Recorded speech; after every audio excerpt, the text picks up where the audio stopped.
Thank you, Sir Joey. Umuna-unay, I would like to inform the public that I only assumed office on June 25, 2022 or more than 1 month when I assumed office.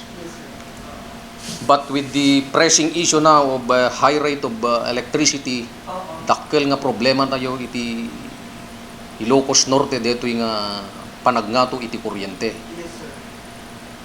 Gapo ta adda kontrata nga sinirreg iti Ilocos Norte Electric Cooperative with Masinloc kadagiti dating directors tayo iti INEC.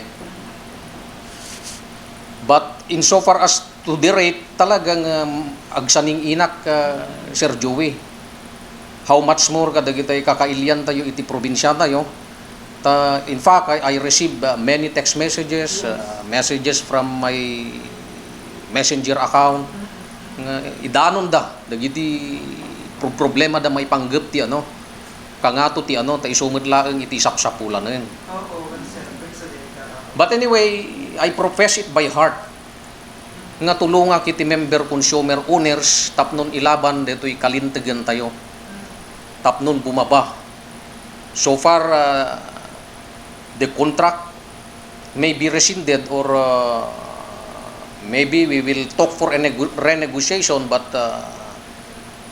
as per our friends from INEC, pimayag mo iti Masinloc nga may baba iti detay megawatt, mga iti 25 megawatt. But still, our kababayan are not satisfied with the decrease. And I am very thankful that when I raised during our board meeting, there was immediate action nagbabaan dito kuryente. In fact, during our last board meeting on Augusto, I cited the principle of freedom enshrined under Article 1306 of the Civil Code. The law provides that parties to a contract may establish stipulations, terms and conditions as they may deem convenient, provided that it must be in accordance with law, morals, good custom, public order, or public policy. If we correlate this provision to the EPIRA law, particularly letter B, letter C, and letter F of Section 2 of Republic Act 9136, otherwise known as the Electric Power Industry Reform Act of 2001, letter B provides the policy of affordability. But with the present rate we are now imposing due to this contract is not affordable to me. May saak pa nga abogado nga magsaning ina with more reason kadagitay kakailyan tayo. While this term is a question of fact, it may be affordable to a millionaire, trillionaire, or billionaire, but 90% siguro iti kakailyan tayo at hang affordable dito nga nga presyo ket makasangi takpay nga makakita kadagitay kakailyan tayo nga saan na kaya nga instead nga igatang da iti agserbi iti pamilyada, they will be forced to pay dito electric bills datap nung di dala kayat nga maputulan da. Letter C, it provides for a policy of transparency and reasonableness of the price.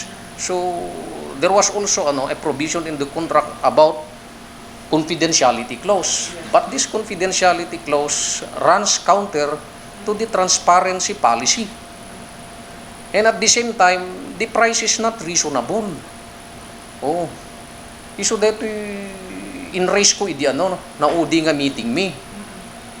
Kit sapay ta agtultuloy nga may paba and I will not stop until we achieve the affordable and reasonable retail rate. After that pa nagbaba na agad na-cite ko dagito nga because that was August de dinaudi nga meeting me first Tuesday and third Sunday. So the Augusto first Tuesday talaga nga in bagak de jay kasi dinamag dati kadwak nga direktor ni Apo Nick, no napintas nga maipadamag kadagitay kakailyan, but we were informed ag-submit iti counter the proposal. But how about if Masinloc will not agree with our proposal? We will be left at their mercy, no?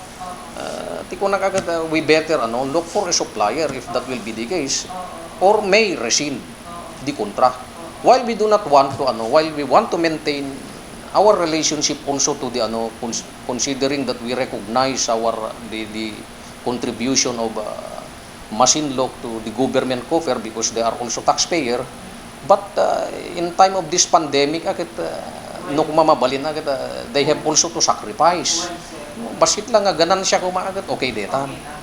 Or no hanga dejeti problema, then we will request the Energy Regulatory Commission to determine whether this is the contract is in conformity with the policy of the state and existing laws.